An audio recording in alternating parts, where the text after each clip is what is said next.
जी, good evening सबको। नमस्ते। नहीं सर। चलिए, आज का जो सेशन है वो शुरू करते हैं। आज एक पहले एक केस करेंगे, जैसा कि टॉपिक में पता लगी हो गया होगा।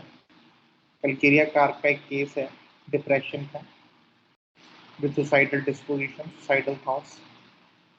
तो उसके बारे में समझेंगे और उसमें से कलकेरिया का एक पार्ट, एक अंश जो उसकी बेसिक कोर को रिप्रेजेंट करता है, उसको समझने की कोशिश करेंगे इसमें।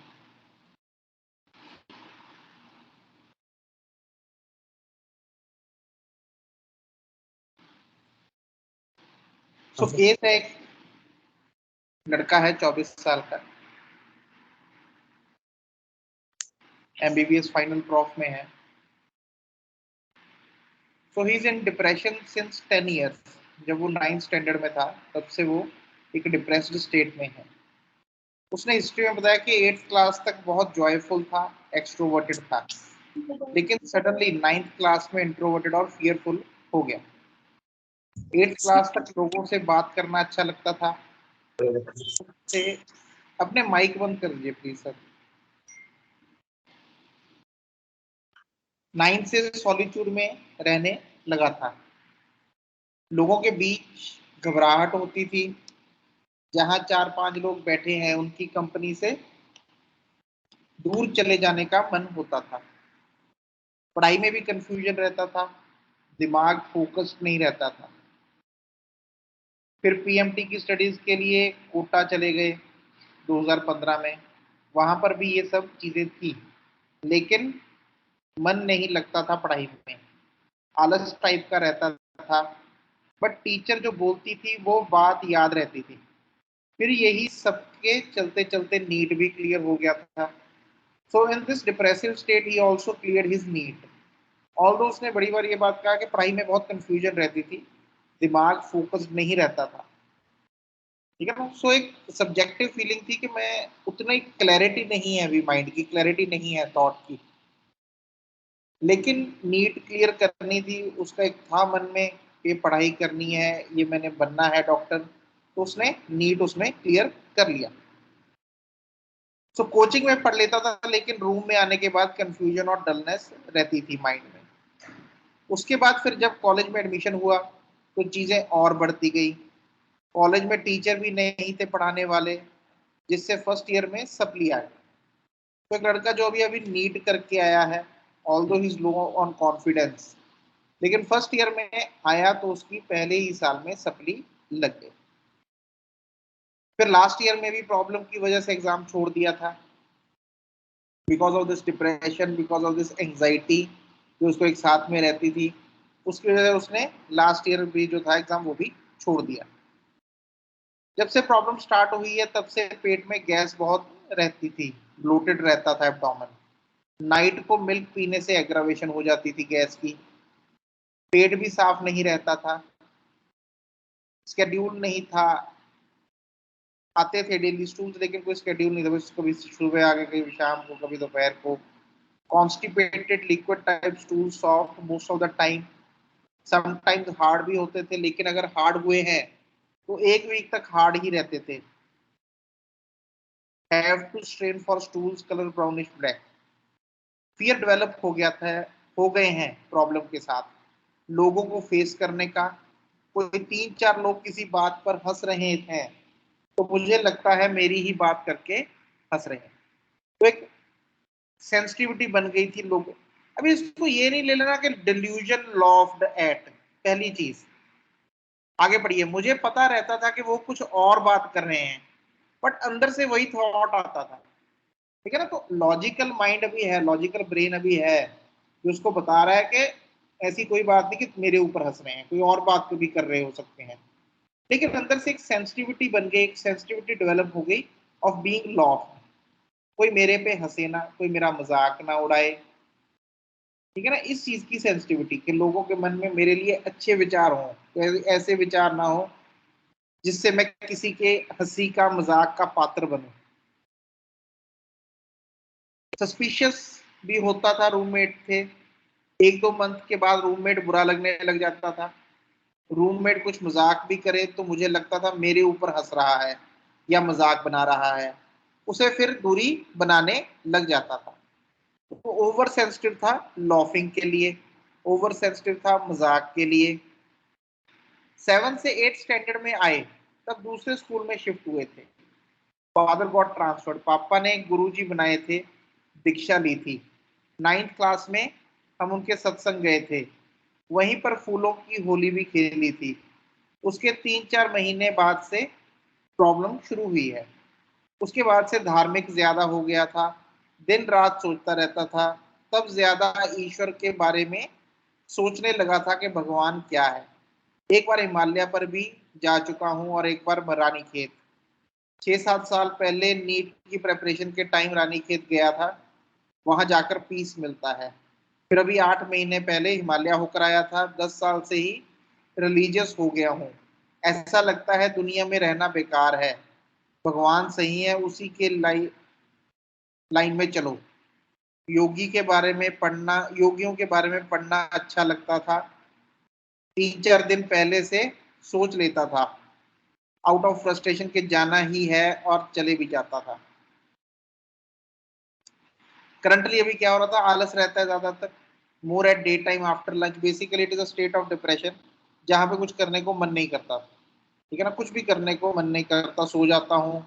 And he was also under allopathic medication, जो वो ले रहा था, अपने एंटी डिप्रेसेंट्स थे, एंटी एंजाइटी के लिए पिल्स ले रहा था वो। थकान, कुछ थोड़ा भी करने पर वीकनेस लगती है। 2022 की जनवरी फरवरी तक सुसाइडल थॉट्स आने लगे थे।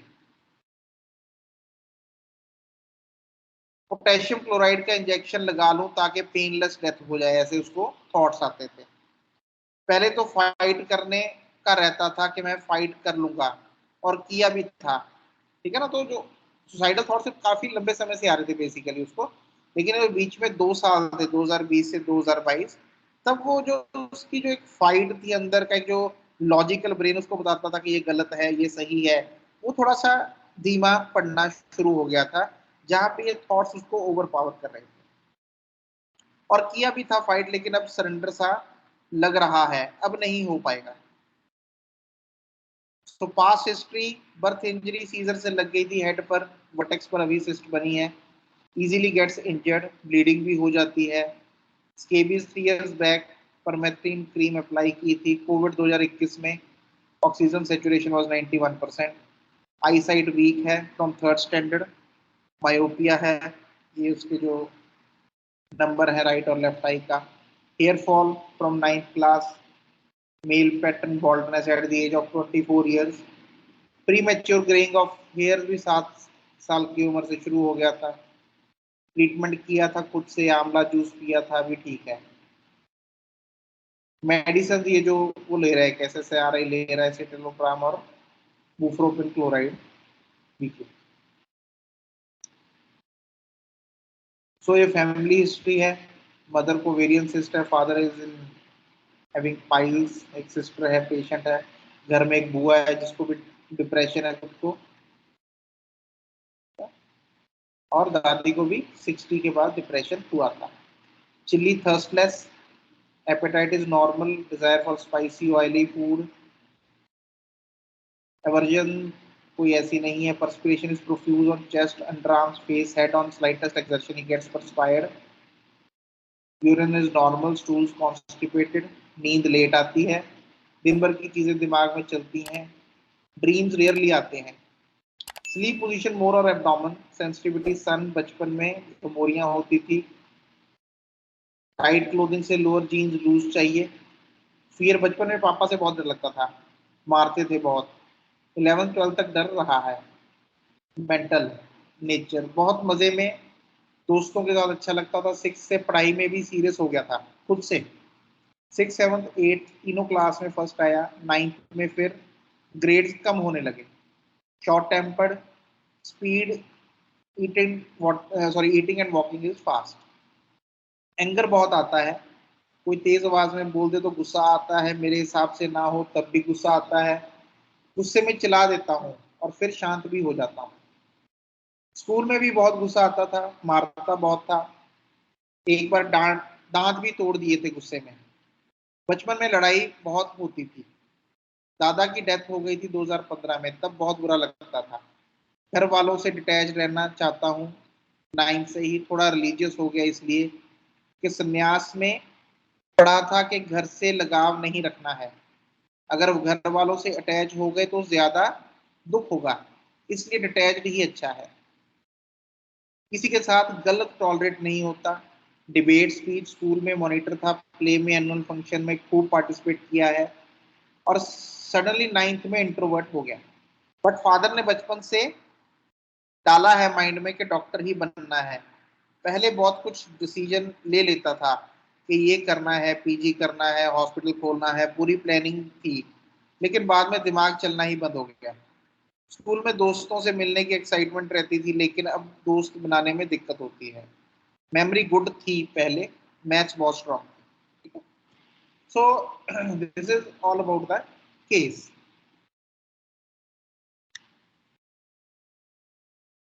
तो क्या समझ में आता है कैसे अप्रोच करना है? ठीक है, मेडिसिन हमें पता है, ठीक है ना, वो क्राइटेरिया दी है हमने। अब ये नहीं देखना हमने इसमें क्राइटेरिया का क्या है। आप ये सोचो कि ये केस आपके पास आया, हमारे पास आता है ये केस, तो how to approach the case. Case में हमने अप्रोच कैसे अपनी डेवलप करनी है। हमने पहले भी एक साइकेट्रिक डिसऑर्डर्स के ऊपर एक बात कर चुके हैं हम एक लेक्चर में, ठीक है ना, कि साइकेट्रिक डिसऑर्डर्स में क्या देखना है। तो थोड़ा डिस्कशन करते हैं, बताइए क्या क्या इंपॉर्टेंट पॉइंट्स है सारे केस में।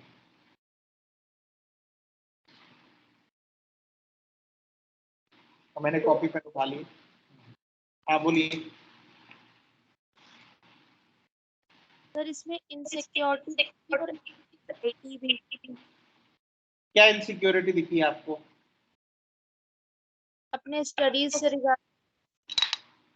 स्टडी से रिगार्डिंग क्या इनसिक्योरिटी है? अपने कोचिंग में मन लगा के मतलब पढ़ नहीं पाता था। हाँ, लेकिन वो इनसिक्योरिटी क्या है उसमें? तो उसने बताया कि मैं जो जब कोचिंग में होता था तो मेरा मन लगता था, वहां पे मैं पढ़ लेता था। घर पे आता था तो डलनेस फील होती थी और मैं अच्छे से पढ़ाई नहीं कर पाता था वहां पे। ठीक है ना, ये यहीं पे लिखा हुआ है कि टीचर जो बोलते थे वो बात याद रहती थी। फिर यही सबके चलते चलते नीड भी क्लियर हो गया। कोचिंग में पढ़ लेता था, लेकिन रूम में आने के बाद कंफ्यूजन और डलनेस रहती थी माइंड में। लेकिन इसमें इनसिक्योरिटी क्या है? सॉरी सर, इनसिक्योरिटी नहीं, डलनेस और कंफ्यूजन ऑफ हाँ, mind. Dullness of confusion of mind is there.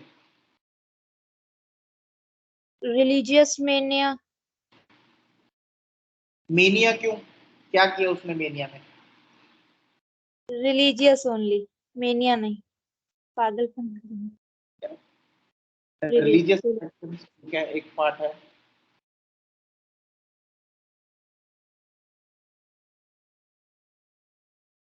और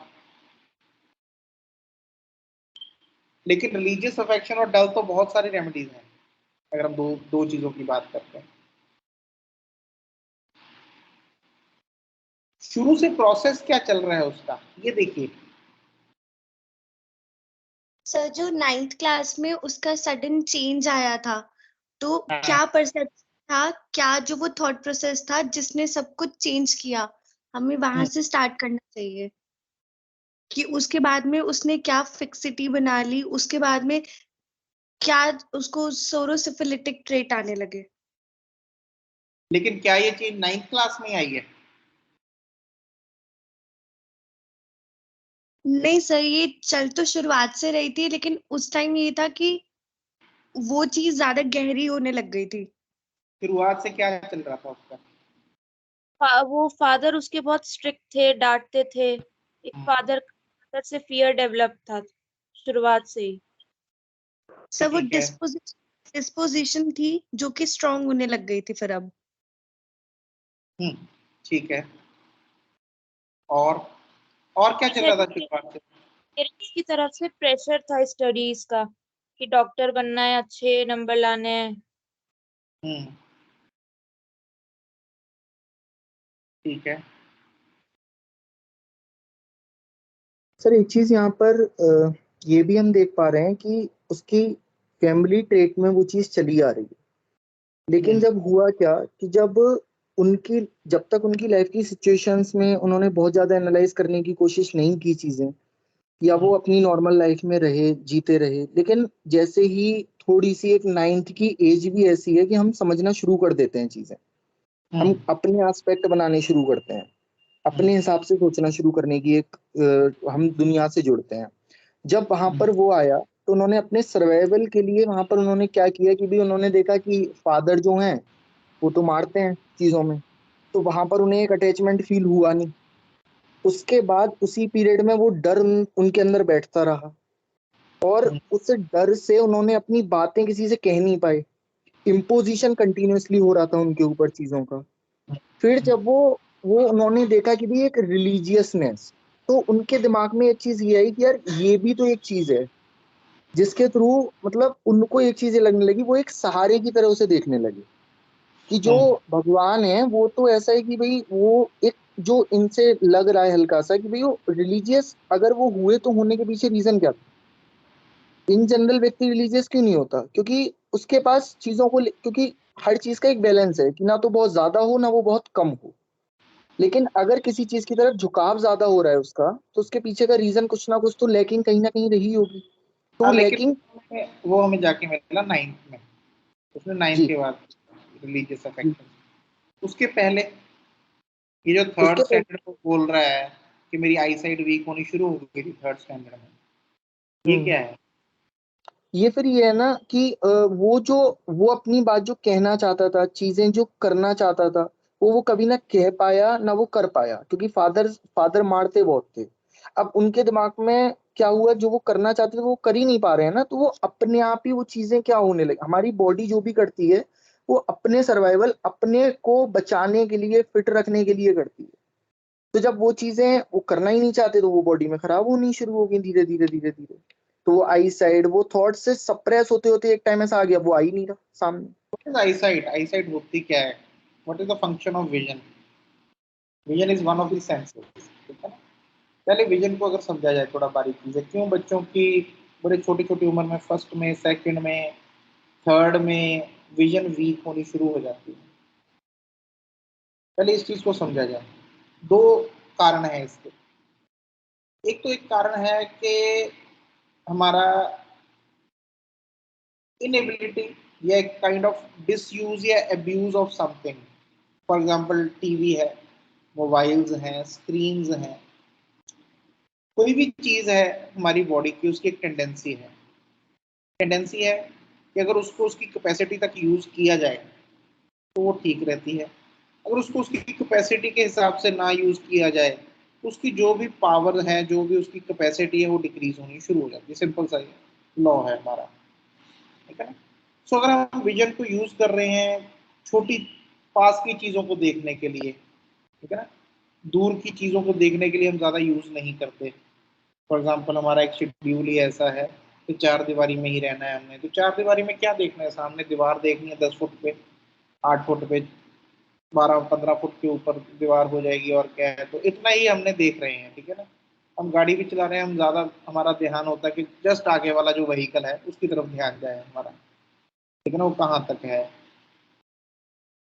तो अगर आप देखें कि आजकल जो एक लाइफ है वो एक बड़े छोटे से पार्ट में सिमटी हुई है कि हमारी जो विजन है या आंखों का दायरा है या जो हम देखना चाहते हैं, अगर हम 24 घंटे का एनालाइज करें तो शायद 24 में से कई कई तो 24 के 24 घंटे हम इतनी दूरी से दूर देखते ही नहीं है। तो जब देखना ही 10 फुट 15 फुट दूर की दूरी पे है हमने, और देखनी भी मेजरली बड़ी चीजें हैं, हमने छोटी बारीक चीजें नहीं देखनी इतनी दूरी के ऊपर, तो विजन जो है उसी के हिसाब से हमारी एडजस्ट होनी शुरू हो जाती है कि इस इंसान को ज्यादा दूर तक देखने की जरूरत नहीं है, तो उसके ऊपर या उस पार्ट के ऊपर इतना काम ना किया जाए, ठीक है ना, उसको एक सीमित उसके ऊपर रखा जाए। तो एक विजन में एक वीकनेस, एक देखने में वीकनेस, जो दूर की चीजें देखनी है, तो फिर हम कभी कभी जब दूर देखते हैं तो हमें लगता है यार दूर का अच्छे से नहीं दिखाई देता ज्यादा, ठीक है ना? बच्चे जो ज्यादातर इसके ऊपर लगे रहते हैं, मोबाइल के ऊपर, स्क्रीन के ऊपर, टीवी के ऊपर, बाहर नहीं जा रहे, दूर नहीं देख रहे, ठीक है ना, उनमें भी ये चीज आनी शुरू हो जाती है, लेकिन it is to some extent, it is not a harsh thing के 3 नंबर आ गया जी, 5 नंबर बन गया, 7 नंबर बन गया, ऐसे नहीं होता, ठीक है ना। हाँ चलो 0.45 हो गया, सॉरी 0.5 हो गया, 0.7 हो गया, 0.1 तक, वो वहां तक उसका चल जाता है। But then comes these scenarios, ठीक है, जहां पे एक मायोपिक विजन बन गई है कि सिर्फ पास का ही देखना, ज्यादा दूर का नहीं देखना, ठीक है ना। This comes basically from the feeling, हम बोलते हैं कि प्रेडेटर की फीलिंग रहती है हमेशा कि मैं जो हूं, मैं एक शिकार हूं और मेरे पीछे हमेशा एक शिकारी पड़ा है। तो शिकारी जितना पास हो उतने क्लियरली दिखना चाहिए। तो जो विजन है वो हमारी शॉर्ट विजन है, पास की विजन है, वो थोड़ी स्ट्रांग हो जाती है और दूर की विजन जो है उसको सेक्रीफाइस कर दिया जाता है। So whenever there is a feeling of predator, तो मेरे पीछे कोई लगा हुआ है, मैं आई एम बीइंग, मेरे पीछे कोई पड़ा हुआ है, कभी भी मेरे ऊपर हमला हो सकता है, कभी भी मेरे ऊपर अटैक हो सकता है, कभी भी डांट पड़ सकती है, कभी भी एक एंटीसिपेटरी फीलिंग बनी हुई है डर को लेके, किसी अटैक को लेके, तो ये जो विजन है ये हमेशा खराब होनी शुरू हो सकती है। तो when these cases come, always ask about these kind of phenomena कि शुरू से एंजाइटी, डर, एंटीसिपेशन का बिहेवियर कितना रहा है। So he was a very anticipatory child right from the beginning, especially when concerned with father, ठीक है ना। अभी उसने आगे बोला कि पापा ने ये बात बड़ी जल्दी मेरे दिमाग में डाल दी थी, क्या डाल दिया था, कि डॉक्टर ही बनना है। तो बड़ी छोटी उम्र से उसका अपना जो डिसीजन मेकिंग पावर थी वो तो छीन ही ली गई उससे।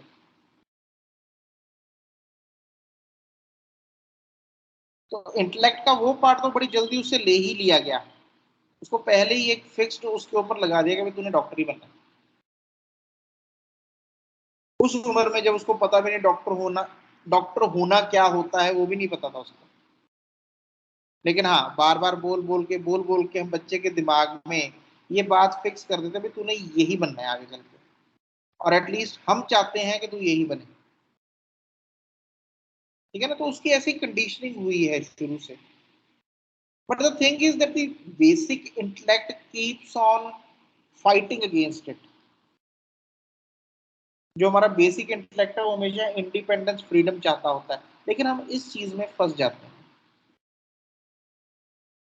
तो मन में क्या रहता था जैसे जैसे बड़ा हुआ कि फैमिली से अटैचमेंट नहीं रखनी, डिटैच होना है घर वालों से, लेकिन अंदर से तो घबराता था डिटैच होने से, अंदर से तो डर लगता था डिटैच होने में। तो फिर जब वो फीलिंग ज्यादा स्ट्रांग हुई दादा की डेथ के बाद, वो जो दुख हुआ, और उसी टाइम ही happen to be in this state, this whole scenario, तो सेकंड जो पार्ट था जहां पे वो अटैच हो सकता था बिना डरे, where he could feel more secure was the religion, ठीक है ना। तो धीरे धीरे करके उसकी वहां पे श्रद्धा बननी शुरू हो गई। तो whenever, एक हमेशा याद रखिएगा कल्केरिया के बारे में, whenever Calcarea are afraid, anxious, anticipatory, first they will run towards family। अगर फैमिली में ऐसा कुछ चल रहा है तो फिर वहां से उनका दूसरा कदम होता है रिलीजन। क्या रूब्रिक है रिलीजियस अफेक्शंस इन चिल्ड्रन, छोटे छोटे बच्चों में रिलीजियस अफेक्शंस इन एडोलेसेंट्स, ये भी एक रूब्रिक है। इस उम्र में रिलीजन की तरफ, धर्म की तरफ इतनी प्रवृत्ति होती नहीं है,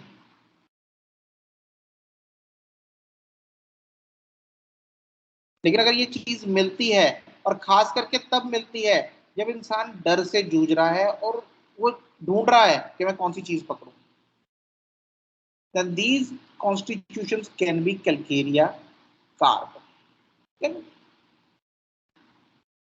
सेकंड थिंग, उसका फिजिकल फिनोमेना क्या चल रहा है शुरू से,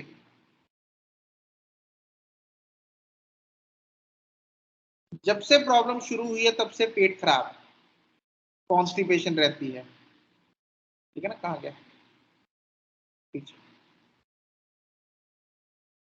कॉन्स्टिपेशन रहती है, पेट साफ नहीं होता, मिल्क से एग्रावेशन होती है, प्रोफ्यूज पर्सपिरेशन रहा है शुरू से। बड़ी बार ना हम इसका एक पार्ट है कैलकेरिया का ये वाला, ये हमें बड़ी बार थोड़ा सा ये लगता है कि कैलकेरिया लोगों के साथ लड़ाई नहीं कर सकता या बाहर लड़ नहीं सकता या ये है वो है। होते हैं टिबिट कैलकेरिया भी होते हैं, लेकिन एक कैलकेरिया का रूप ये भी होता है बचपन में, especially when he does not have much support in family। तो ये पार्ट भी उसका निकल के आता है, उसका जितना डर है वो गुस्से में कन्वर्ट होकर बाहर निकलता है, because he has to defend. बड़ी बार मर्कसोल जैसा लगता है, मर्कसोल और कैलकेरिया बड़े पास में आ जाते हैं बिकॉज ऑफ दिस थिंग। लेकिन एक जो मेजर डिफरेंस है इन दोनों में, पर्सपिरेशन भी दोनों में होती है, ऑब्स्टिनेसी दोनों में होती है, एंगर डर दोनों में डेवलप हो जाता है, लेकिन एक जो चीज है जो इन दोनों को डिफरेंशिएट करती है, that is religious affection. Calcarea जितनी जल्दी रिलीजियस अफेक्शन की तरफ जाता है, मर्कसोल नहीं जाता। डलनेस दोनों में दिखती है, ठीक है ना। सो इस चीज का बड़ा ध्यान रखना है कि जितनी जल्दी कैलकेरिया रिलीजियस अफेक्शन में जाता है, मर्क नहीं जाता रिलीजियस अफेक्शन।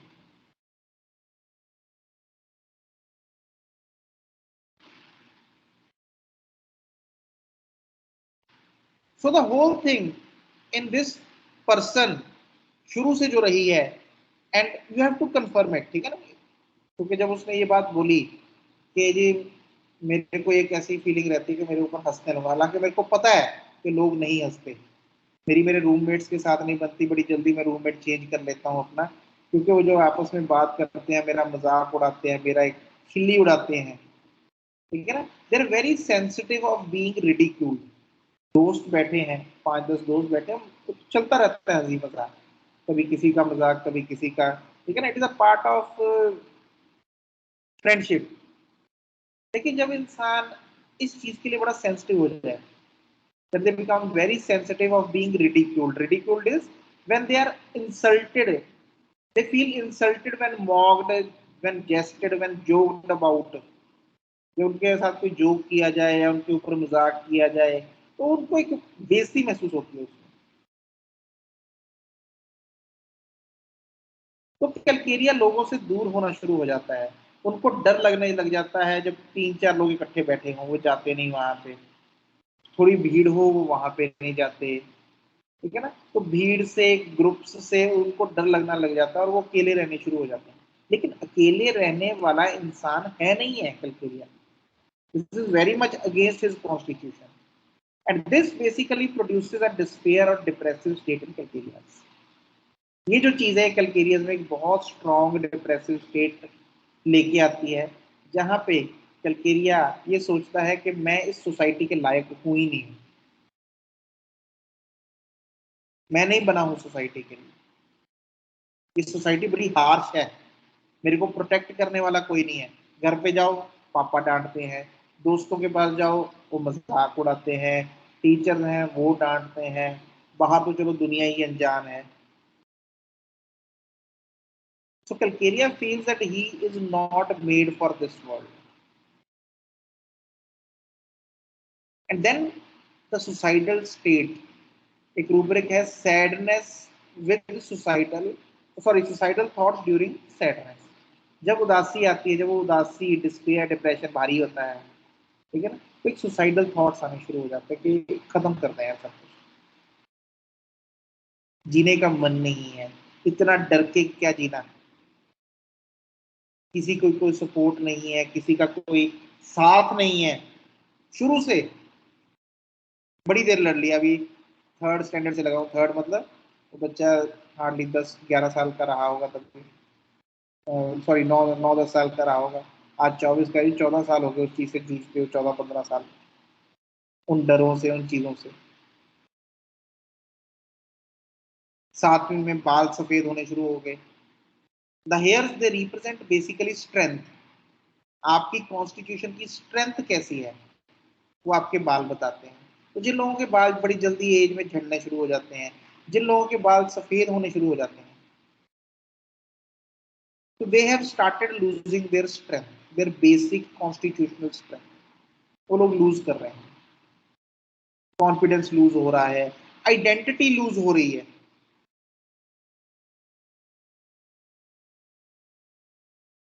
तो जो हमारी एक बेसिक हमारी कॉन्स्टिट्यूशन की स्ट्रेंथ होती है वो हम लूज करना शुरू कर देते हैं. And at that point the religiousness comes in. बच्चों में माँ बाप बाहर गए हैं, बच्चा डर रहा है कोई मिस फॉर्चून, कोई मिस हैपनिंग ना हो जाए, वो फटाफट कोई ना कोई धार्मिक गीत लगा देता है या बैठ जाता है आंखें बंद करके भगवान को प्रे करने के लिए. माँ बाप ठीक ठाक घर पे आ जाते हैं, बच्चा बड़ा खुश होता है, थैंक यू करता है भगवान का, लेकिन वहां से उसका ये चीज शुरू हो जाती है.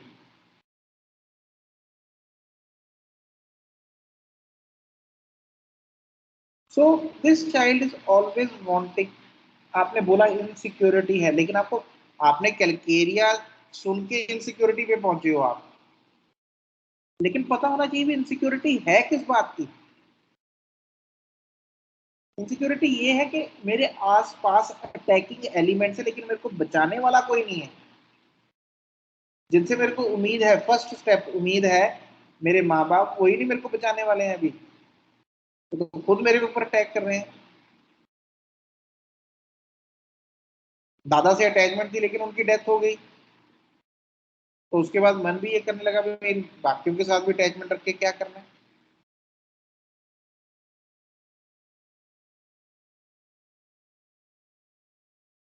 ठीक है ना. बड़ी बार कैलकेरिया के कुछ पेरेंट्स होते हैं जो पुशी होते हैं, pushy in the sense they push them to do something. बेटा उठ के योगा करो, बेटा उठ के एक्सरसाइज करो, बेटा ये खा ले वो खा ले. वो भी उसको तंग करता है, लेकिन वहां पे कैलकेरिया की ये फीलिंग नहीं आती कि मैं इनसे दूर हो जाऊं, ये तंग कर रहे हैं, मेरे ऊपर अटैक कर रहे हैं. That is not taken as attack. वो कैलकेरिया को पता होता है मेरी फिक्र करते हैं तो बोलते हैं.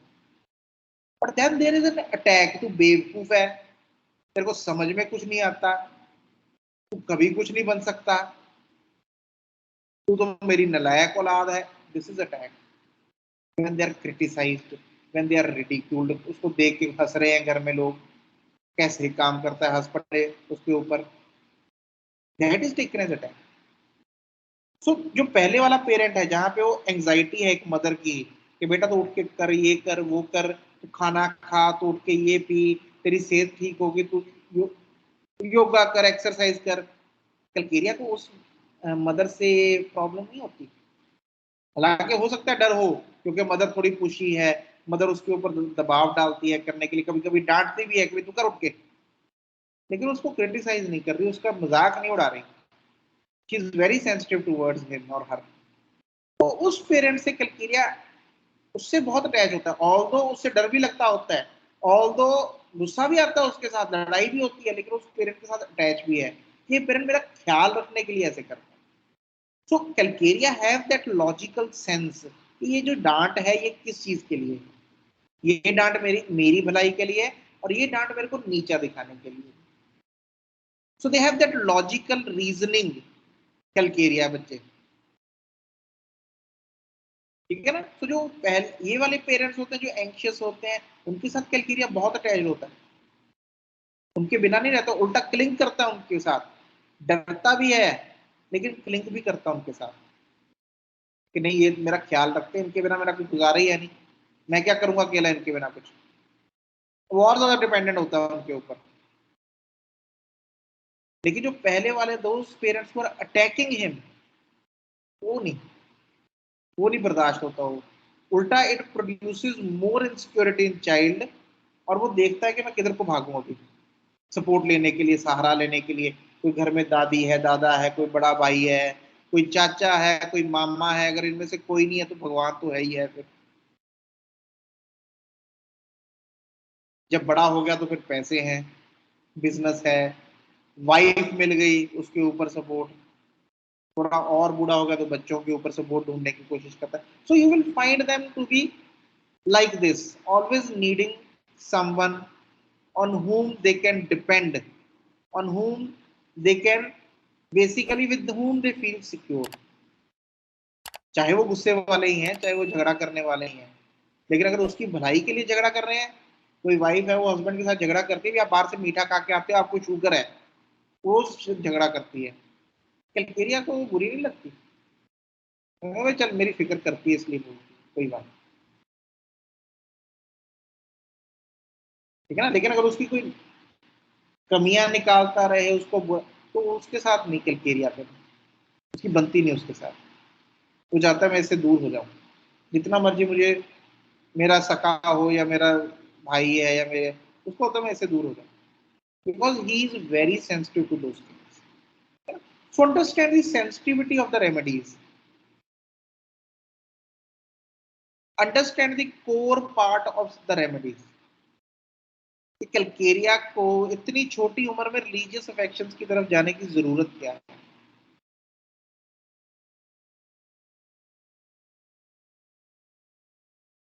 ठीक है, चलिए. सर एक चीज पूछनी है सर. हाँ जी. सर मान लीजिए हमें नहीं पता अभी कि ये कैलकेरिया है या नहीं है. अब यहाँ पर दो चीजें हमारे पास हैं कि भाई एक तो चीज की मजाक. अब हमने यहाँ पर एक बात कही कि कैलकेरिया अकेले रहने वाला इंसान है और वो मजाक के डर से सोचता है कि मैं सोसाइटी के लिए नहीं बना हूं और फिर अकेला हो जाता है. लेकिन अगर हम बात करें तो औरम भी कहीं ना कहीं यही सोचता है कि भाई मैं सोसाइटी के लिए नहीं बना. वो अलग बात है कि औरम की एक फीलिंग होती है कि भाई मतलब उसके लिए वो जानता है कि मेरी एक अपनी वैल्यू है, लेकिन लोगों ने नहीं की.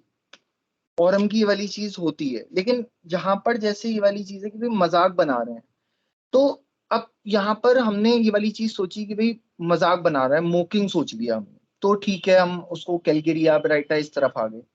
अब हम इस मजाक को मतलब यहाँ पर हमें क्या और क्लेरिफाई करने की जरूरत थी पेशेंट से कि अगर हम उस टाइम पर इस चीज में हमने क्यों नहीं सोचा कि क्या पता वो ये वाली चीज इसमें सोच रहा हो कि भाई ये लोग मेरी मजाक बना रहे हैं, मेरी वैल्यू नहीं करते क्योंकि सोसाइटी के लिए नहीं बनाऊं, अकेले रहने वाला इंसान है, फिर अकेला हो जाता है. एक और चीज है कि वो फर्स्ट ईयर में फेल हुआ, फिर जब वो फेल हुआ तो जैसे और हमको ये चीज कैंट साहब लिखते हैं कि भाई वो कर नहीं पाता और वो अपने दिमाग में फिर बनाने लगता है कि भाई मेरी लोग मैं नहीं करूंगा तो वो वैल्यू नहीं करेंगे, और फिर ये मोर ऑफ उसके दिमाग में वो चीज चलती चली जाती है, फिर वो अपनी चीजों से अलग होता चला जाता है.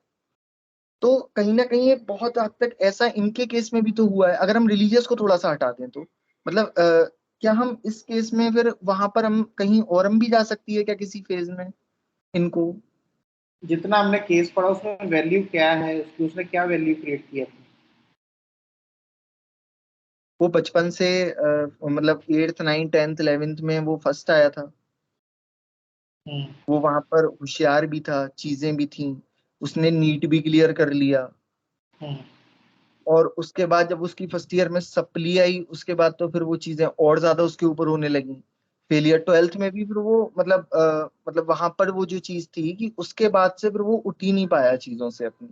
फिर फाइनल ईयर तक ये तो एक नॉर्मल सी चीज है.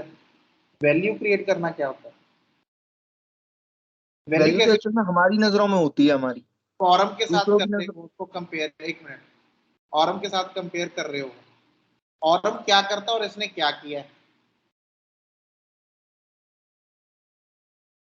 ये जो फर्स्ट आ रहा है क्यों आ रहा है फर्स्ट? वो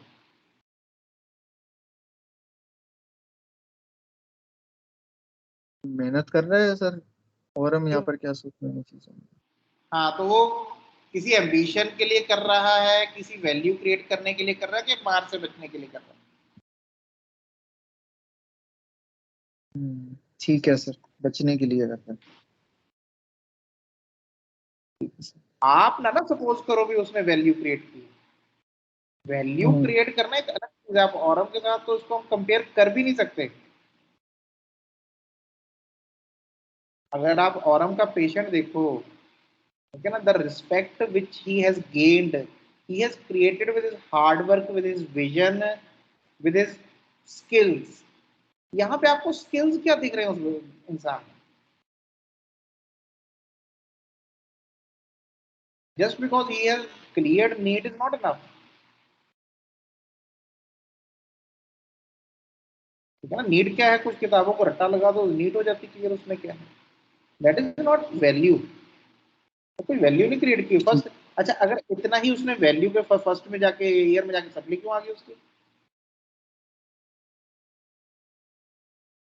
फिर वहां पे हार्डवर्क कहाँ गया उसका? और हार्डवर्क के बारे में उसने एक भी बात नहीं की कि मैंने बहुत हार्डवर्क किया, है ही नहीं उसकी पूरी हिस्ट्री में ये बात। यहाँ पे आपको ऑरम में हमेशा देखा भी ऑब्स्टेकल है, वो अपने विल के साथ उन ऑब्स्टेकल्स को पार करता है, हार्ड वर्क करता है, अपना एक एम्बिशन है उसका कि मैंने ये अचीव करनी है अपने जीवन में चीजें। ऑरम में भी religious remedy but out of some other reason, it is more out of the orthodoxity, जो रिलीजियस रहता है। तो फेरम भी मिलते हैं रिलीजियस हमें बिकॉज ऑफ द ऑर्थोडॉक्सिटी और the dogma, but you can not compare aurum with calcarea, and there is no point in the whole history where it is shown कि वो कोई वैल्यू क्रिएट कर रहा है, कर ही नहीं रहा वैल्यू क्रिएट।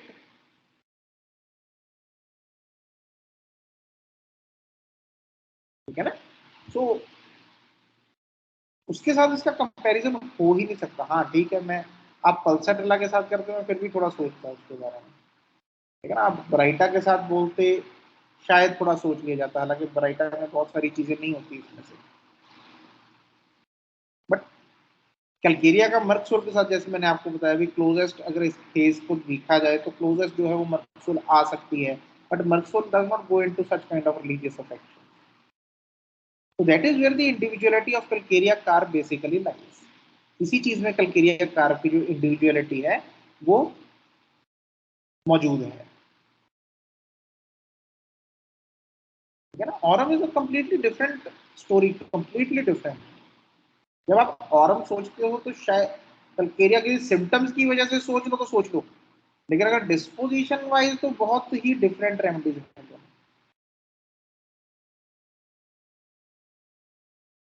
ठीक है, चलिए अभी हम स्टार्ट करते हैं ऑर्गेनन का पार्ट। हमने 149 तक कर लिया था, we'll start with 150. So if a patient complains of one or more trivial symptoms that have been only observed a short time previously, the physician should not regard this as a fully developed disease that requires serious medical aid. अभी कुछ समय से अगर कोई patient एक छोटे मोटे अपने सिम्टम बता रहा है, डॉक्टर साहब ये नाक बंद हो रहा है मेरा, ये कान में खारिश हो रही है, या थोड़ी सी स्किन पे इचिंग हो रही है थोड़ा सा हल्का फुल्का, ठीक है ना? So the physician should not regard this as a fully developed disease. ये एक फुली डेवलप्ड डिजीज नहीं है जिसको कोई सीरियस मेडिकल एड की जरूरत है, जिसको कोई दवाई देने की जरूरत है। अब ये मौसम चेंज हो रहा है, किसी को स्नीजिंग आती है सुबह सुबह, कितनी स्नीजिंग हुई थी, 4-5 होती रहती है सुबह, तो उसके बाद तो मैं ठीक रहता हूँ, थोड़ा नाक वगैरह साफ कर लो, थोड़ा मौसम की वजह से ठंड लग गई। अभी हम इधर आप पता नहीं वहाँ पे, लेकिन यहाँ पे तो हवा चल रही है, आज जलंधर में तो बड़ी तेज हवा चल रही है, हो सकता है बारिश हो, सुबह तक हो सकता है एक दो पेशेंट का फोन आ जाए, डॉक्टर आपको थोड़ा नाक वगैरह बंद हो रहा है रात से, ठीक है ना? तो it is not something which is very serious and need a medical aid. A slight alteration in the diet and regimen will usually suffice to dispel such an indisposition. These are indispositions, ठीक है ना? indisposition एक छोटी सी trivial symptom है जो because of the change या हमारे diet या रेजिमेंट के कुछ ऐसा खा लिया तो थोड़ा ब्लोटिंग हो गई, रात को सुबह उठे ठीक है, पेट क्लियर हुआ तो चीज ठीक हो गई, ठीक है ना? तो इसके लिए कोई मेडिकल एड की जरूरत नहीं है। तो सबसे पहले तो ये देखना है ऐसे केसेस में अगर आपके पास पेशेंट्स आते हैं, कोई अच्छा कल से ये प्रॉब्लम है, ये खा लिया था, थोड़ा ये ब्लोटिंग है, थोड़ी एसिडिटी है, वो लोग थोड़ा पानी वगैरह पियो, अपना सैर वगैरह करो, ठीक हो जाएगा ये। हाँ लेकिन अगर वो चीज बार बार हो रही है, बार बार हो रही है, वो अपनी डाइट और रेजिमेंट का ध्यान पूरा रख रहा है फिर भी हो रही है, then it is basically developing into a disease, फिर वो डिजीज में डेवलप हो रही है। लेकिन एक बार आधी बार कोई चीज होती है, वो थोड़ा सा ऑल्ट्रेशन हुई डाइट की, अपने डे टू डे रूटीन की, और वो ठीक हो जाए तो उसको दवाई नहीं देने की जरूरत है। तो इस बात का बड़ा ध्यान रखना है कि हर छोटे सिम्टम के लिए अपनी दवाइयों वाला डब्बा नहीं उठा के ले आना, तो ये देनी है दवाई, सिम्टम आ गया तो दवाई दे दो, सिम्टम आ गया तो दवाई दे दो, सिम्टम आ सकता है दवाई दे दो, नहीं ना, वेट करो, वाइटल फोर्स को रिस्पेक्ट करो, बॉडी को रिस्पेक्ट करो कि ये अपने आप ठीक कर लेगी इस छोटी सी चीज।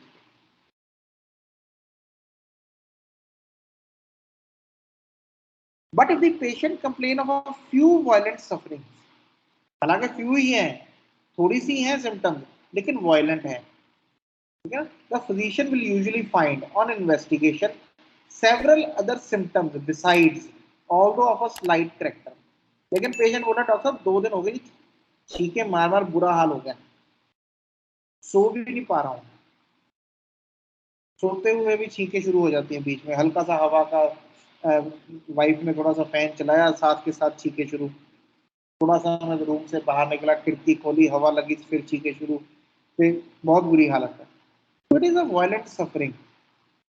तो फिजिशियन जब उसको इन्वेस्टिगेट करता है अच्छे से थॉरोली, तो उसको मिलता है कि पीछे और भी कुछ सिम्टम्स हैं, there are several other symptoms besides although of a slighter character, अभी डेवलप हो रहे हैं, शुरू ही हुए हैं, तो जिसके साथ थोड़ा सा रेशा भी निकलता है, साथ में हल्का सा हेडेक भी है, ठीक है ना, थोड़े से प्यास में भी कमी आई है, थोड़ा सा भूख में भी तब्दीली आई है, कभी कभी ज्यादा स्नीजिंग हो जाए तो यूरिन भी बीच में पास हो जाता है, तो ऐसे छोटे छोटे साथ में सिम्टम हमें मिलने शुरू हो रहे हैं।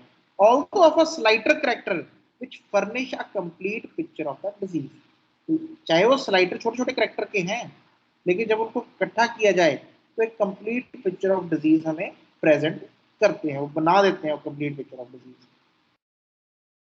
The worst of the acute disease, सबसे बुरे एक्यूट डिजीज कौन से होते हैं, डॉक्टर हैनेमन बोल रहे हैं, of so much the more numerous and striking symptoms it generally composed, but with so much the more certainty may a suitable remedy for it be found। वो acute disease जहाँ पे बहुत सारे symptoms हैं, striking symptoms भी हैं, ठीक है ना, वो acute disease सबसे worst होती हैं, क्योंकि उनमें थोड़ी वायलेंस भी ज़्यादा होती है, उनमें पेशेंट तकलीफ में भी ज़्यादा होता है, और बहुत सारे सिम्टम्स होने की वजह से कभी कभी रेमेडी फाइंड करने में भी ये इंपॉर्टेंट लग रहा है जी कि ये इंपॉर्टेंट लग रहा है, ये भी थोड़ी कंफ्यूजन हो जाती है।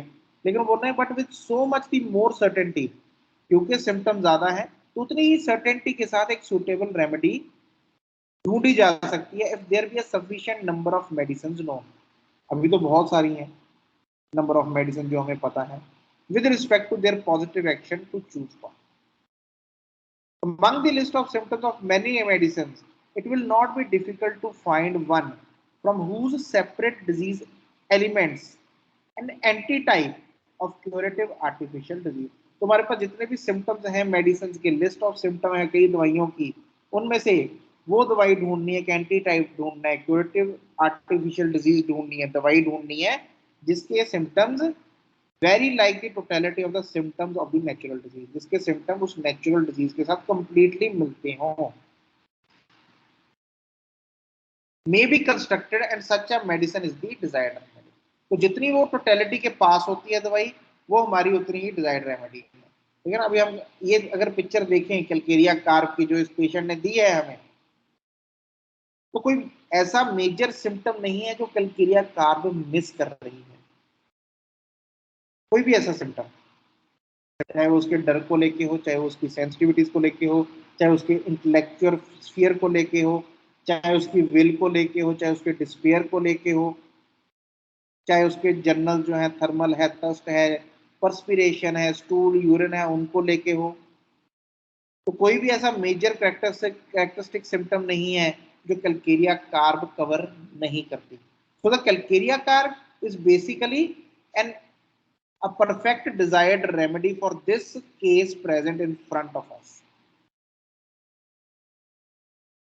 So this search for a homeopathic specific remedy, that is to say in this comparison of the collective symptoms of the natural disease with the list of symptoms of known medicine, in order to find among these an artificial morphic agent। तो बोले ये जो हमारी search चल रही है homeopathic specific remedy को ढूंढने के लिए, ये मेरे सामने केस है, पहले स्टेप में बताया भी केस टेकिंग करनी है हमने, मैंने पूरी केस टेकिंग कर ली, मेरे पास सिम्टम आ गए, अब मैंने दवाई ढूंढनी है। कैसी दवाई ढूंढनी है? जो कि ये मेरे पास सिम्टम है ऐसे ही सिम्टम्स को मैच करती हो, वो भी ऐसे ही सिम्टम्स को प्रोड्यूस करने की कैपेबिलिटी रखती हो।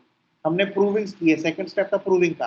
तो जब भी हमने ये दवाइयां दी, कैलकेरिया कार्ब दी हमने, तो ये सेट ऑफ सिम्टम्स निकल के आए हमारे ऑलमोस्ट हर पेशेंट में, ठीक है ना। तो मेरे पास वो नॉलेज पड़ा, वो ज्ञान पड़ा है मटीरिया मेडिका में। So in order to find among these an artificial morbific agent corresponding by similarity to the disease to be cured, वो सिमिलर होना चाहिए किसको, वो डिजीज जिसको मैंने क्योर करना है। लेकिन उसमें हेल्पफुल क्या है, सबसे इंपॉर्टेंट पार्ट क्या है, the more striking singular uncommon and peculiar characteristic science and symptoms of the case of disease are chiefly and most solely to be kept in view। ध्यान में किन चीजों को रखना है, क्या चीजें हैं जो हमारी मैच होनी चाहिए, those which are more striking singular uncommon and peculiar, ये 4 वर्ड याद रखने हैं जब आप केस टेकिंग के बाद एनालाइज करने के लिए बैठे हैं। लिख लो अपने पास, सामने लिख के लगा लो डेस्क के। सिम्टम्स विच आर स्ट्राइकिंग, जो ऐसे दिमाग में ठक करके घुस जाए भी ये क्या है। आज एक पोस्ट डाली होगी सुबह काली कार्ब की, अगर इंस्टाग्राम पे आपने पढ़ी है, ठीक है ना। तो वो जो एक उसकी वेरिएशन है वार्म और कोल्ड की, वो एक बड़ी स्ट्राइकिंग चीज है काली कार्ब की। अगर वैसी ही आपको स्ट्राइकिंग चीज पेशेंट के उसमें मिल रही है, तो ये क्या बिहेवियर है, क्योंकि मैंने देखा ही नहीं कभी, इसके बारे में कभी सुना ही नहीं गया। जनरली कॉमनली ये चीज नहीं होती लोगों में। एक बच्चा आया पीछे कुछ देर पहले, एक थाईलैंड से भी डॉक्टर आए हुए थे, उनके साथ डिस्कशन चल रही थी। बच्ची आई एक, वो बच्ची बैठी है मेरे सामने, उसके स्किन की प्रॉब्लम थी, इरप्शन थे स्किन के ऊपर, लेकिन इचिंग नहीं होती उसको। इरप्शन बहुत है लेकिन इचिंग नहीं होती। पहले तो यही स्ट्राइकिंग कैरेक्टर हो गया, लोगों को बिना इरप्शन के इचिंग होती रहती है। इस बच्ची के इतने इरप्शन हैं लेकिन इचिंग नहीं है, बिल्कुल इचिंग नहीं है, इरप्शन है। तो मदर एंड फादर कंसर्न है, ये क्या चीज है अभी निकल रही है इसके लिए, कोई इचिंग नहीं है इसके। और वो बच्ची बड़े आराम से बैठी है, उसको जो पूछो वो बताती है, वो शर्माती भी नहीं है। माँ बाप से पूछा भी गुस्सा है नहीं जी, बात पूरी मानती है, कोई कंप्लेन कोई डर किसी तरह का किसी चीज से नहीं डरती, अंधेरे से नहीं डरती, अनजान लोगों से नहीं डरती, नई जगह से कोई परफॉर्म करने से उससे नहीं डरती, ठीक है ना। सो डर किसी चीज का नहीं है। अच्छा जी, कोई गुस्सा चिड़चिड़ापन, बोले जी कभी तंग ही नहीं किया इस बच्चे ने। This is a very striking thing about a 6-7 year old girl child. 6-7 साल के बच्चे तंग करते हैं, कॉमनली कॉमन चीज है, बच्चे तंग करते हैं, जिद करते हैं, परेशान करते हैं, डर होते हैं उनके, ठीक है ना। हमें कॉमनली देखने को मिलता है, लेकिन बच्चे में बड़ी स्ट्राइकिंग चीज है, इसमें है ही नहीं ये चीज। So there are some things which basically strike you, ठक करके आपके लगती हैं आके दिमाग में, ये क्या है, ये फिनोमिना क्या चल रहा है। विच आर सिंगुलर, सिंगुलर मतलब ऐसा कभी देखा ही नहीं गया हमने, ये पहला सिंगुलर इंस्टेंस है कि मैं देख रहा हूँ ऐसी चीज। दवाई ने में हमने कई दवाइयां पढ़ी हैं, 100 के करीब दवाइयां पढ़ी हैं, एक दवाई है जिसमें एक सिंगुलर एस्पेक्ट है कि ये होता है इस दवाई में। अच्छा जी, हमने तो कभी नहीं पढ़ा बाकी किसी दवाई में। अनकॉमन है जो कॉमनली नहीं मिलता, और पिकुलियर है, ये इस केस के साथ बड़ा पिकुलियर चीज है कि इस केस में, इस इंसान में ये चीज होती है, बार बार हो रही है। तो जो ऐसे साइन एंड सिम्टम है केस के, बड़ी बार मेरे हम कभी केस देखते हैं तो और सिम्टम्स लेते हैं, तो ये आप बड़े कम सिम्टम लेते हो, तो 4 सिम्टम, कोई 3 सिम्टम, कभी 2 सिम्टम, आप पूरा नहीं लेते सिम्टम। जैसे 15-20 सिम्टम तो होने चाहिए केस में देखने के लिए दवाई। 15-20 अगर उसमें striking singular uncommon peculiar symptom है ही नहीं तो क्या लें। 15 सिंगुलर अनकॉमन सिम्टम होने भी चाहिए ना। अभी मैं लिख लूं वहां पे headache, weakness, prostration of mind, appetite, ये तो कॉमन सिम्टम है, मोस्टली हर बीमारी में आते हैं, मोस्टली हर रेमेडी की प्रूविंग में आते हैं ये तो सिम्टम, उनका क्या फायदा। इसलिए 153 में एक बात डॉक्टर ने मैंने वेरी अच्छे से क्लियर कर दी कि जो ये सिम्टम्स हैं, ये 4 पॉइंट जो मैं बता रहा हूं आपको, दे हर केस में of disease are chiefly and most solely, सिर्फ अकेले यही are to be kept in view. इन्हीं को दिमाग में रखना है, इन्हीं का ध्यान रखना है, और ये होते हैं हमेशा, हमेशा होते हैं, ये हमें ढूंढने होते हैं। For it is more particularly these that very similar ones in the list of symptoms of the selected medicine must correspond to, क्योंकि यही सिम्टम है जिनको आप जब मेडिसिन सिलेक्ट कर रहे हैं उससे मैच होनी चाहिए इन सिम्टम्स के साथ। बहुत क्लियरली एफोरिज्म 153 में डॉक्टर हनीमैन ने ये बात क्लियर कर दी, जो कभी कभी 10-10 साल की प्रैक्टिस के बाद भी बड़े होम्योपैथ को क्लियर नहीं होती कि देखना क्या केस है। सिंपल सिंपल शब्दों में लिखा हुआ है क्या देखना, और इसी में आगे बता देंगे भी क्या नहीं देखना, in order to constitute it the most suitable for affecting the cure. तो ऐसी दवाई ढूंढनी है जो उसके पिकुलियर अनकॉमन स्ट्राइकिंग सिम्टम्स को मैच करती है, सिंगुलर सिम्टम्स वो उसमें होने चाहिए दवाई में। The more general and undefined symptoms, जो बहुत ही जनरल सिम्टम है, कॉमन है, अनडिफाइंड, उनकी कोई डिफाइंड नहीं है, हेडेक है, कैसा है वो नहीं पता, बता नहीं सकता पेशेंट, वीकनेस है किसी खास चीज से होती है वो नहीं बता पा रहा, डिफाइन नहीं कर पा रहा, like loss of appetite, headache, debility, restless sleep, discomfort and so forth, demand but little attention when of that वेग and indefinite character.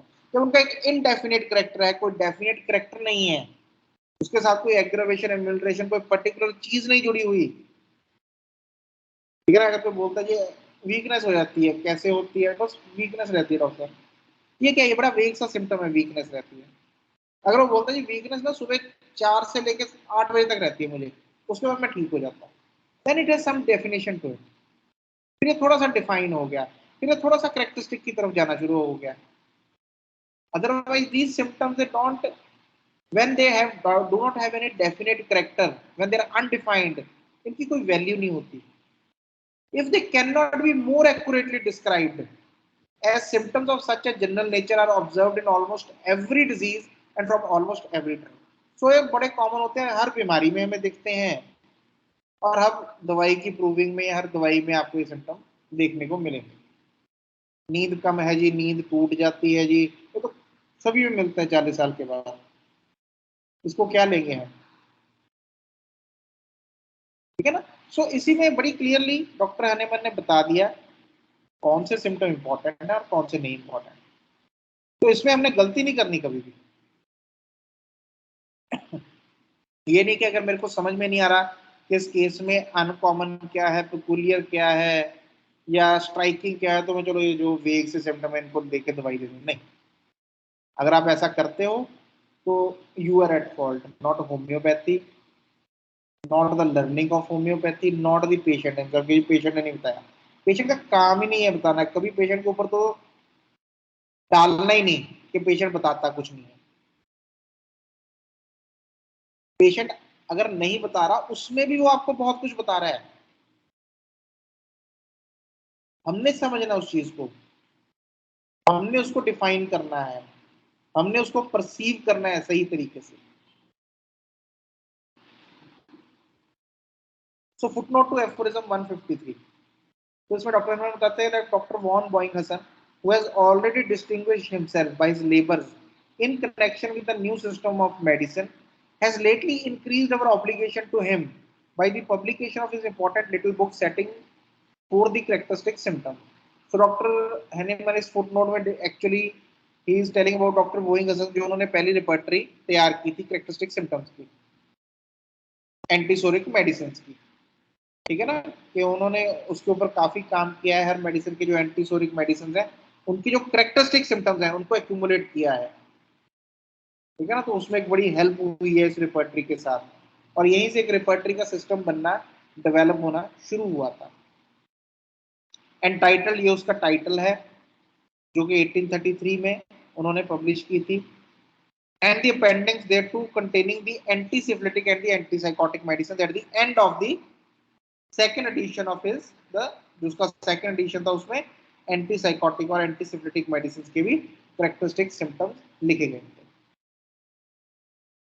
So I say without any considerable disturbance for in the employment of this most appropriate homeopathic remedy, it is only the symptoms of the medicine that correspond to the symptoms of the disease that are called into play, the former occupying the place of the later, weaker in the organism.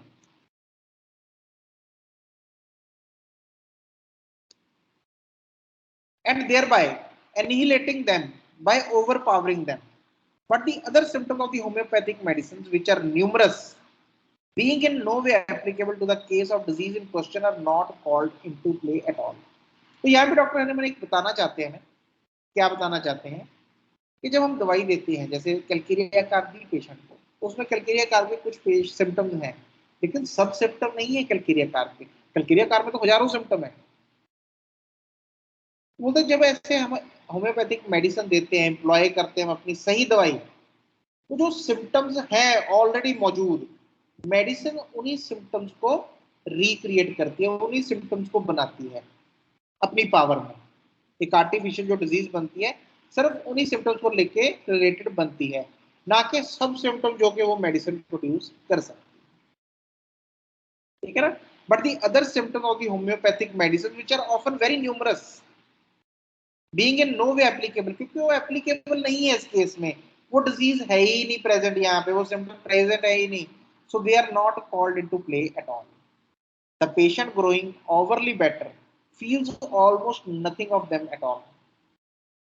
आज एक patient आया, नहीं एक दो दिन पहले आया था शायद, एक्यूट केस था, आज ही आया सर. तो मैं उनको थोड़ा फीवर वगैरह था पिछली बार जब लास्ट टाइम आए, मेडिसिन दी उनको, मैं पूछ रहा था अभी कैसे रहा आपका फीवर. बोले पता नहीं, आपके जब यहाँ से मेडिसिन लेके जाता हूँ ना मैं, तो ऐसे एक्यूट के लिए, तो मैं यहाँ से घर जाता हूँ, 40 मिनट की दूर मेरे घर है, घर पहुँचते पहुँचते मेरे को आराम आ जाता है. हालांकि मैं 3-4 दिन से अगर एंटीबायोटिक या कुछ और ऐसा भी ले भी रहा हूँ, मेरे को आराम नहीं आ रहा होता है ना. In acute diseases the patient grows every hour he is growing better, feels almost nothing of them at all. ठीक है ना, कुछ नहीं उसमें रहता, because the excessively minute dose requisite for homeopathic use is much too weak to produce the other symptom. लेकिन बशर्ते ये एक शर्त है कि आपने जो डोज है वो माइन्यूट में देनी है, माइन्यूटेस्ट डोज देनी है पॉसिबल. आप बहुत बड़ी लार्ज डोजेस दोगे फिर उसके बारे में बोलेंगे आगे कि क्या होता है उसके साथ. ठीक है ना. ये सिनेरियो कब आता है, जब आपने डोज बिल्कुल मिनिमम माइन्यूटेस्ट फॉर्म में दी है, जितनी रिकमेंडेड है उतनी.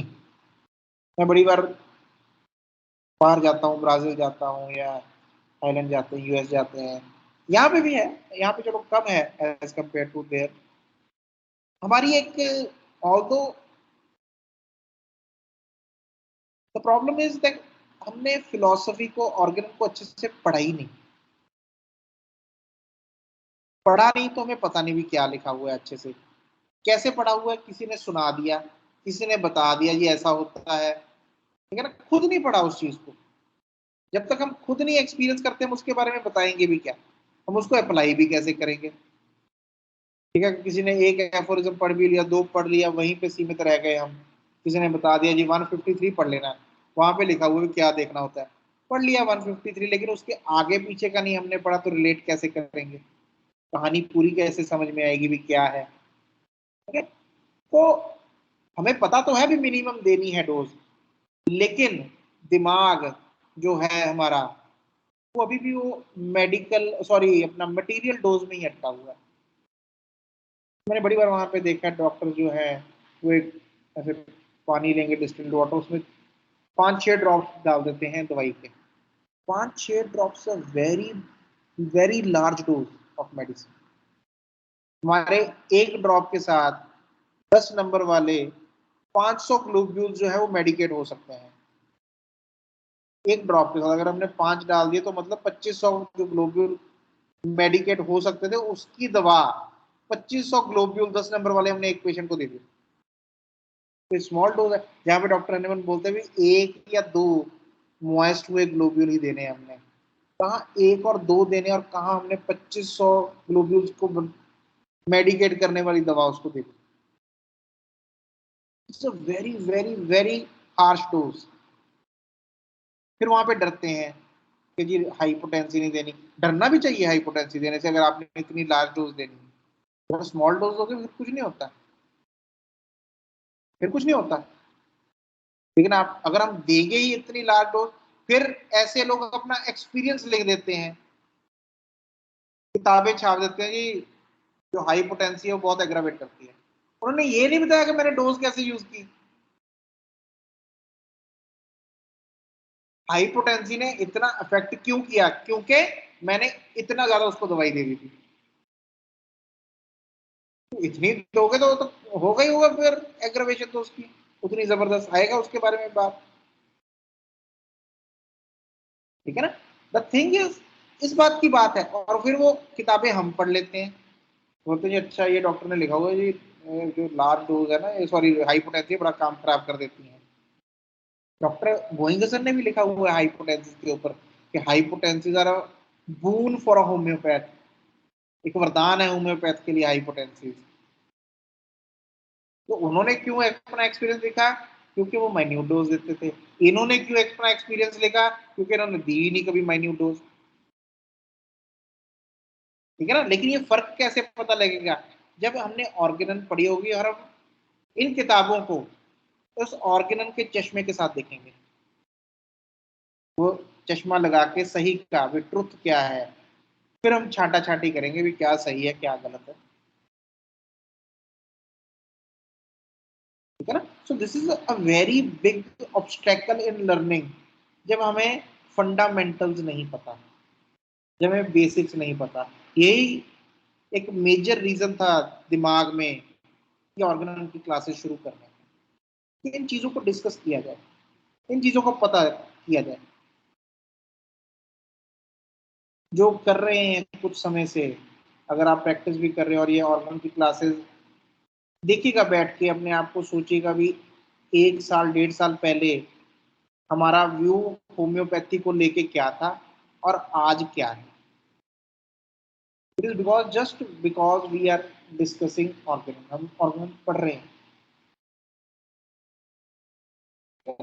So, because the excessively minute dose requisite for homeopathic use is much too weak to produce the other symptoms of the medicine that are not homeopathic to the case. ठीक है ना? तो जो माइन्यूट है, बहुत ही minute है homeopathic dose, बहुत ही week है कि वो अदर सिम्टम्स को प्रोड्यूस कर सके। तो वो तो सिर्फ इतना ही करेगी कि वो सफिशिएंट इसलिए है कि जो सिम्टम्स ऑलरेडी प्रेजेंट है उनको आर्टिफिशियल मॉर्बिफिक सिम्टम बना के रिप्लेस कर दिया जाए, और because of the minute dose वो अपने आप वैनिश हो जाए और पीछे रह जाती है हेल्दी वाइटल फोर्स।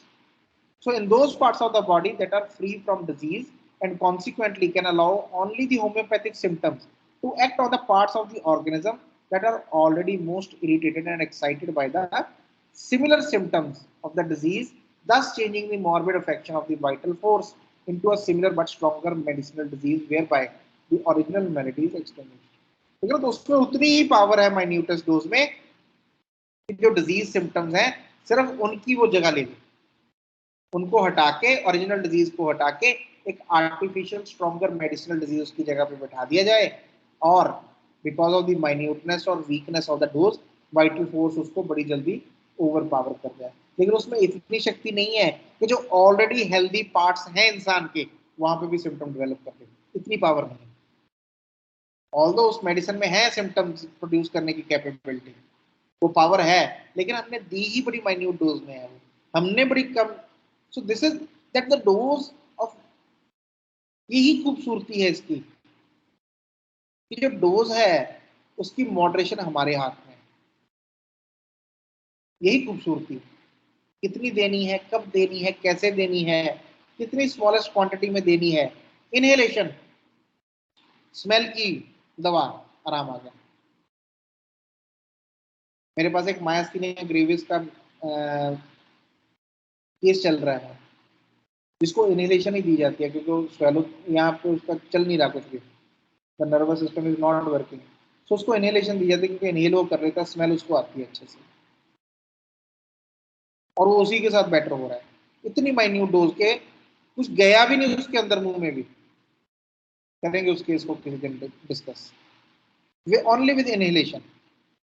वो जो बच्चा बैठ भी नहीं पाता था वो आज खड़ा होना शुरू हो गया, वो पता बोलता है अपने मदर को कि मेरे को चलना भी है, चलाओ मेरे को 1-2 स्टेप अभी आगे।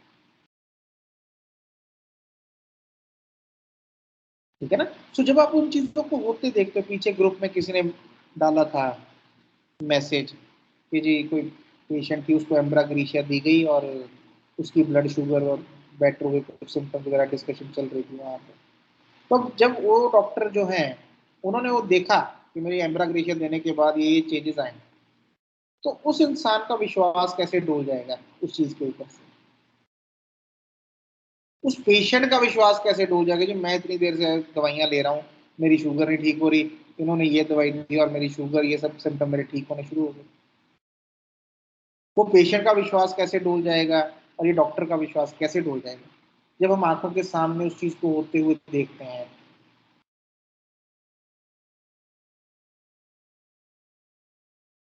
ठीक है ना। सो जैसे जैसे हम ये नॉलेज गेन करते रहते हैं और जैसे जैसे हम उन चीजों को होते देखते रहते हैं अपने सामने, then only we understand homeopathy better.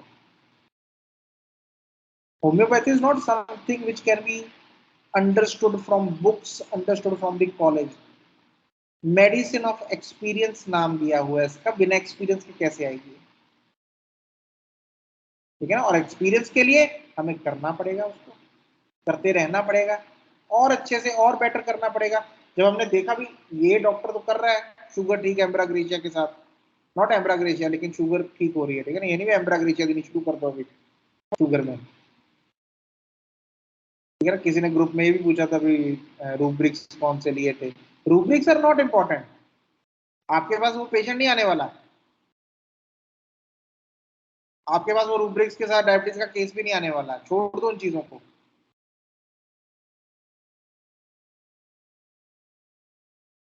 ठीक है ना। The thing is to understand the medicine as it is. जैसे हमने आज कैलकेरिया कार्ब डिस्कस किया, अगर आप ये समझ जाओ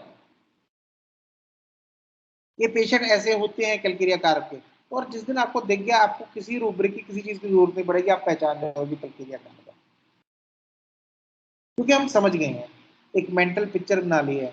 आप अगर क्लिनिक में जाते हो किसी डॉक्टर के, या वहाँ पे आप देखते हैं, मेरे पास आते हैं स्टूडेंट, हम करते हैं डिस्कस केसेस। ठीक है ना। पीछे एक केस हमने डिस्कस भी किया था, वो नाजा का डिप्रेशन का केस था। ठीक है ना। तो वो चीज आप भूल नहीं पाओगे कभी भी, ये बच्चा नाजा से ऐसे होते हैं, नाजा ये चीजें होती हैं नाजा के पेशेंट में, वो नहीं भूल पाएंगे हम कभी भी। और आपके सामने आपने केस लिया, उसको दवाई दी गई और वो ठीक हो गया पेशेंट। ठीक है ना। वो जो एक्सपीरियंस है, आपकी मेमोरी से रूब्रिक रूब्रिक गायब हो जाते हैं, लेकिन वो एक्सपीरियंस रहता है हमेशा। वो एक्सपीरियंस एक रहता है भी ये ऐसे होता है चीज। You don't need to memorise the things, और मेमोराइज होती भी नहीं कभी। अब जो कॉलेज में है first year second year third year fourth year जिन्होंने कर भी लिया, आपने एग्जाम के टाइम कितना कुछ मेमोराइज किया था, याद है आज? होगा ही नहीं याद हो कभी भी। मेमोरी जो मेमोरी है that is not a function जो ऐसे फंक्शन करती है मेमोरी। मेमोरी में एक्सपीरियंस स्टोर होते हैं जो हम सालों साल रहते हैं फिर हमारे साथ। मेमोरी में रट्टे नहीं स्टोर होते, कभी भी नहीं हो सकते, एक्सपीरियंस होते हैं वहां पे। एक्सपीरियंस का जो निचोड़ होता है वो स्टोर्ड रहता है उसमें। ठीक है ना। चलिए नेक्स्ट अभी 156 से नेक्स्ट टाइम शुरू करेंगे। ठीक है ना। जाके ऑर्गेनम के जो एफरेज हम 4-5 ही करते हैं, मैं ज्यादा करवाता भी नहीं, इसीलिए कि भाई ओवर वो जो हो जाए बर्डन हो जाए या समझ में आना बंद हो जाए, तो उनको लेकर एक बार रिवाइज जरूर कर लिया कीजिए, क्योंकि जब आप पढ़ोगे एक एक वर्ड को धीरे धीरे धीरे धीरे करके, ठीक है ना, तो उसमें से और चीजें निकल के आती हैं और नई नई चीजें आपको पता लगेगी। तो इस चीज का जरूर ध्यान रखना है। ठीक है। खुद जाके जरूर पढ़िए उसके ऊपर, ये जो केसेस हैं बहुत अच्छा लगा उस दिन जिन्होंने भी है अभी ऑनलाइन, जिन्होंने डाला था एम्ब्राग्रेशिया का, लगता है आज ना हो। तो अच्छा लगता है जब कोई कुछ सीख के, कुछ जान के, कोई हमारे मुंह से कोई चीज निकली उसको अप्लाई करके, ठीक है ना, कोई किसी को ठीक करता है। मेन एम यही है।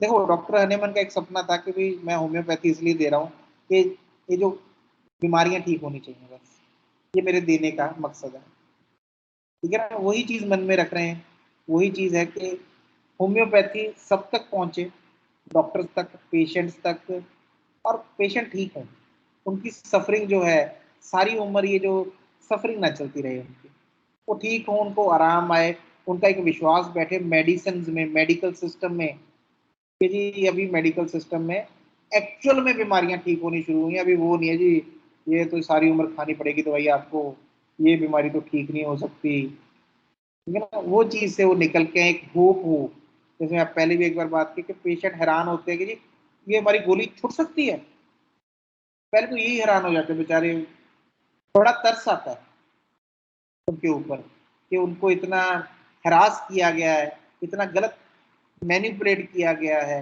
कि उन्होंने एक होपलेसनेस आ गई अपनी शरीर को लेके, बीमारियों को लेके। चलो जी घुटने तो भी खराब होने ही है, ये क्या मतलब वो भी घुटने तो खराब होने ही है, ये क्या होगा, क्यों होने घुटने खराब?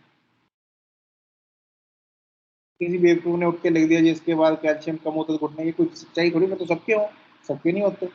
मिल्खा सिंह जी कब तक भागते रहे, उनके तो हुए ही नहीं, अगर उनके उनके भी तो घुटने उसी चीज से हैं बने हुए। सर थोड़ा सा नेट्रम्यूर का ओवरव्यू दे दीजिए। नेट्रम्यूर करेंगे जी आगे क्लास में, ठीक है ना, मेरे ख्याल से मैंने लिखा हुआ है नेट्रम्यूर का भी, वहां पे करेंगे नेट्रम्यूर,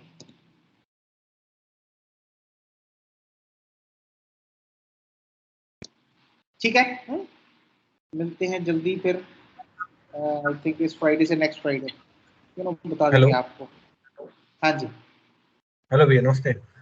मैं हाँ जी नमस्ते। एक क्वेश्चन पूछना चाह रहा हूँ भैया, जैसे लिखा हुआ है ना फ्री फ्रॉम डिजीज, जैसे हमने किसी को दवाई दी और पेशेंट डिजीज से फ्री हो गया, तो रिपीट करने का जो प्रोसेस होता है हम करते हैं, तो जैसे एक बार में हमने दवाई दी वो फ्री फ्रॉम डिजीज हो जाता है, फिर रिपीटेशन का प्रोसेस क्यों करना पड़ता है? मतलब अगर एक बार वो हट गया, वो प्रोसेस हो गया कंप्लीट कि हाँ फ्री फ्रॉम डिजीज हो गया पेशेंट, फिर रिपीट का प्रोसेस क्यों करना पड़ता है, दोबारा से ये क्यों आ जो जाता है? ये जो अभी बात चल रही है एक्यूट डिजीजेस की, अच्छा ठीक है ना। हाँ थोड़ा वेट कीजिए, आगे 2 एफोरिज्म के बाद आपका जवाब है वो नेक्स्ट टाइम आपको मिल जाएगा, जी, ठीक है। थैंक यू भैया। ये डिजीज की है कि भाई एक डिजीज में हमें, या कॉमनली हमें एक आधी बारी रिपीट करनी, एक आधी बार दवाई देनी पड़ती है। तो जो रिपीटिशन का प्रोसेस है वो सब जो है सोरा का मैकेनिज्म, वो सब कमिंग एफोरिज्म में आपको बताएंगे, रिपीटिशन का भी बताएंगे, सब कुछ बताएंगे। जी भैया, थैंक यू भैया। ठीक है, और कुछ? चलिए आज का क्लास यहीं पे करते हैं खत्म, मिलते हैं जल्दी दोबारा, ठीक है ना, नेक्स्ट टॉपिक के साथ और अगले एफोरिज्म के साथ। गुड नाइट सबको, अच्छे अच्छे से करिए सब चीज़ें। खुशी होती है जब आप कुछ करते हैं, जब कोई पॉजिटिव रिजल्ट्स आते हैं, जब कोई पेशेंट ठीक होता है, करते रहिए बस।